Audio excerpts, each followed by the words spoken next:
A live look right now. Out in New York City, we're heading to Queens for this next story.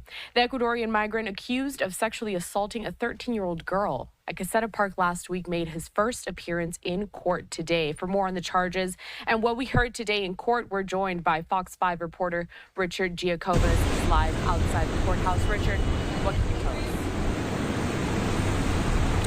Such a disturbing story, Corral. We can tell you that 25-year-old Ecuadorian migrant Christian Inga walked into court handcuffed today with his head down. He did not look up even after being charged with raping that 13-year-old girl in Kissena Park here in Queens, in the Fresh Meadows section of Queens last week. And here's what's even more disturbing about this, that this alleged rapist told investigators he filmed all of this with his phone.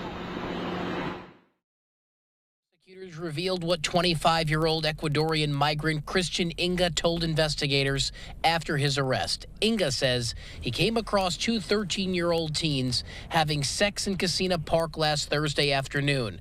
He says he decided to join in. According to prosecutors, Inga told NYPD investigators that he tied both the boy and girl together with shoelaces, holding them at knife point, put a gag in their mouths, then took the knife and cut the girl's shorts and underwear off to begin raping her, all while filming the violent sexual attack on his cell phone. Once he finished his attack, Inga told the two teens to not move for 20 minutes while he ran away to, his words, buy more drugs. Inga was charged with predatory sexual assault, the highest sexual assault count someone can be charged with, along with rape in the first degree, kidnapping in the second degree, and a host of other charges. At the end of the day, he is remanded into custody. The violent sexual attack on a child rocked the Fresh Meadows, Queens community for days. The manhunt to find Inga, who police identified through sketches and surveillance photos, finally came to an end early Tuesday morning thanks to a group of civilians who spotted Inga outside a deli in Corona. They punched and beat him and held him until cops arrived.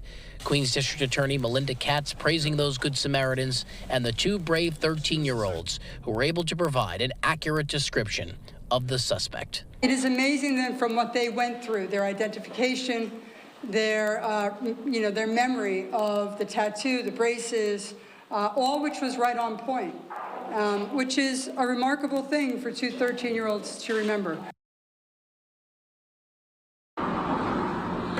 Inga has continued to say he has a drug problem, that he's never done anything like this. There's no prior arrest here in New York City, one out-of-state arrest back in the United States for entering illegally back in 2021 down in Texas. He's due back in court here in Queens at the Queens County Criminal Courthouse on July 1st. That's where we are live this evening. Correll, we'll send it back to you. Richard, thank you so much. A truly disturbing story. We'll talk again soon.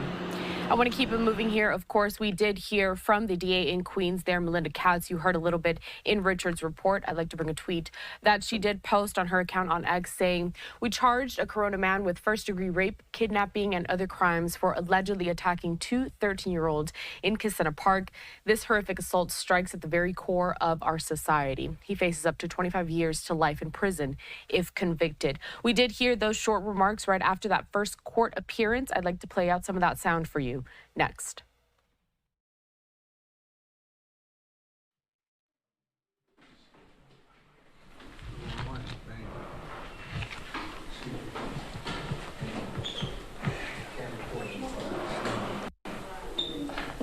Good afternoon, ladies and gentlemen.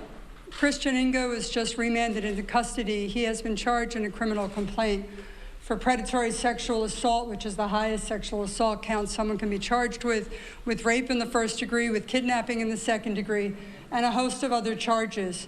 The people are alleging that he approached the young couple, two 13-year-old kids, tied them up, put a gag in their mouth, raped the young woman, and asked them to stay there for 20 minutes while he, I guess, left. But at the end of the day, he is remanded into custody. He has those charges pending. He has waived his 180-80. I'm happy to take any other questions that you might have. Did he report the incident? Is that what he told police? Still under investigation. Could we get some clarification on his next court date? We heard July His next court date, a return date, is of July 1st. He's waived 180-80 until July 15th. Can you explain what happened in regards to the warrant for deportation? That is an immigration case. Apparently, he didn't show up, or you have to talk to the other individuals about the actual immigration hearing. But there was a warrant out for his arrest by immigration. What did you think of the response of the community playing a role in getting apprehended? This was an amazing citywide manhunt for this individual who allegedly raped a 13-year-old girl and kidnapped both the 13-year-old girl and the 13-year-old boy. I am thankful that the community responded. We got the arrest within a day or two.